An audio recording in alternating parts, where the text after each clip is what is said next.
Bonjour, je suis Nina Baron, ménage ontarienne. Je voulais vous dire des choses importantes.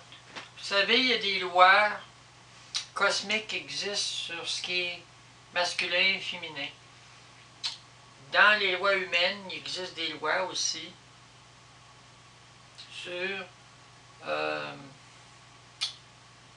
qui entoure ce qui est masculin et ce qui est féminin. Des messages, ça a à voir avec des énergies parallèles, des énergies qui rentrent en contact avec des types de messages que les humains envoient.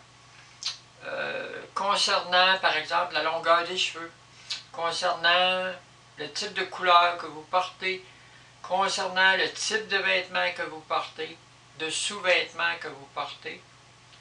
Alors, les formes de votre corps, de votre maquillage, des couleurs de votre maquillage, ça induit sur des mondes parallèles aussi qui rentrent en interaction avec vous autres, en plus des mondes de l'esprit aussi.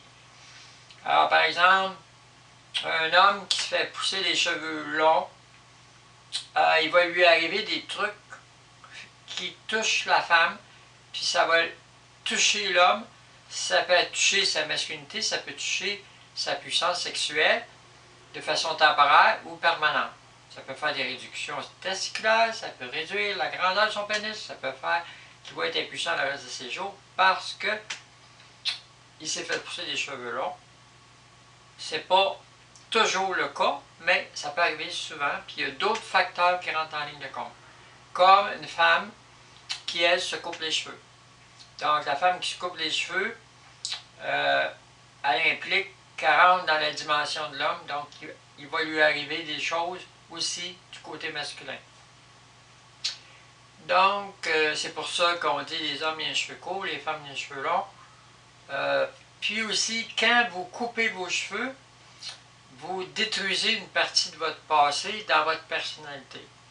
Donc, il y a des gens, par exemple, qui veulent effacer des parties d'eux-mêmes, ils coupent leurs cheveux. Quand vous coupez vos cheveux, vous enlevez votre passé de votre personnalité.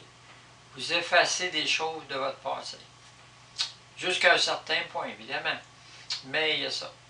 Alors, je tenais à vous dire ça. Les couleurs aussi que vous portez rentrent en considération, non seulement en envoyant des messages aux autres sur votre état d'âme, le type de vêtements, puis tout ça, des jupes longues, des jupes courtes, des pantalons de ce type. Tout ça, ça envoie des messages, mais non seulement dans le monde visible, dans les mondes parallèles qui interagissent avec vous, et beaucoup plus loin que ça aussi. Alors, le contenant, le contenu et l'enveloppe, vos communications, ce que vous dites, tout ce que vous dites, ça s'imprime dans le temps. Ça c'est éternel.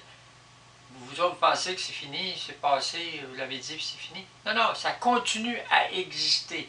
Vous dites quelque chose, ça continue à exister de façon éternelle. Tout ce que vous dites, tout ce que vous faites, c'est inscrit dans l'éternité. Ça ne s'en ira jamais.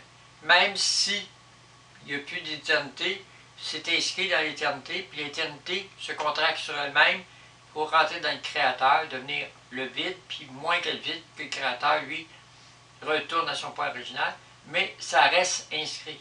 Donc, votre vécu, où que vous soyez, reste éternel.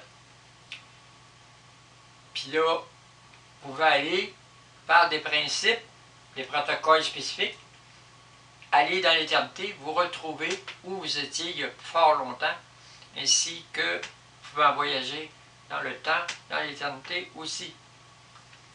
Alors, ça implique beaucoup de choses. Mais je ne peux pas parler trop parce que il y a des choses que je n'ai pas le droit de dire. C'est trop dangereux. Puis, il y a des choses que les